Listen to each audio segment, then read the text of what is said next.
দর্শক, আপনারা জানেন যশোর শহরের প্রাণকেন্দ্র যশোর জেনারেল হাসপাতালের জরুরি বিভাগের সামনে থেকে বৃহস্পতিবার রাতে অজ্ঞাত এক ব্যক্তির লাশ উদ্ধার করেছে পুলিশ।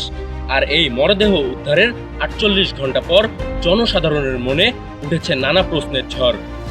মরদেহ উদ্ধারের 24 ঘন্টা পর কোতোয়ালি মডেল থানার অফিসার ইনচার্জ আবুল হাসনাত মুঠোফোনে জেএটিভিকে জানায় মরদেহটি সেখানে কেউ রেখে যায়নি।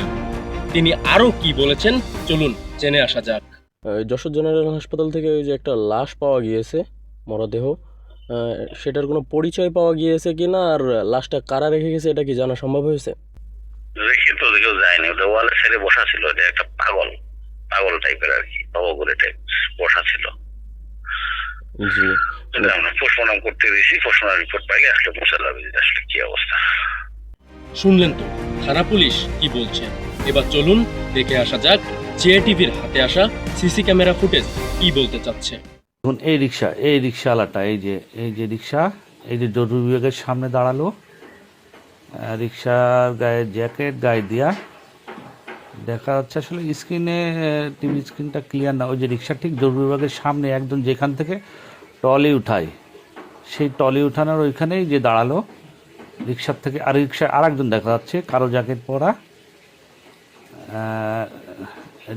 এই রিক্সাটি আছে সেই অজ্ঞাত ব্যক্তির দেহটি। রিক্সাওয়ালায় আরেকজন নামলো, রিক্সাওয়ালা আগেই নেমেছে। এখন দেখুন ওইখানে, দেখুন যে ওইখানে নামাচ্ছে, এই যে নামাচ্ছে। দেখুন রিক্সাওয়ালা ধরেছে হাত, আর বডি ধরছে হলো কালো জ্যাকেট পরা ছেলেটা। ঠিক ওই যে দেখুন জরুরি বিভাগের সামনে ওই যে টেনে